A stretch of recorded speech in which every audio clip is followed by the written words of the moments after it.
என் தோளை தாண்டி வளர்ந்ததனால் என் தோழன் நீ அல்லவா.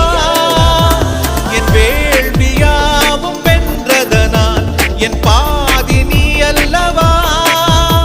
சந்தோஷத்தேரில் தாவி ஏறி மனமின்று மிதந்திட என் வானத்தில் ஒரு நட்சத்திரம் புதிதாக பூ பூத்து சிரிக்கின்றதே. எங்கே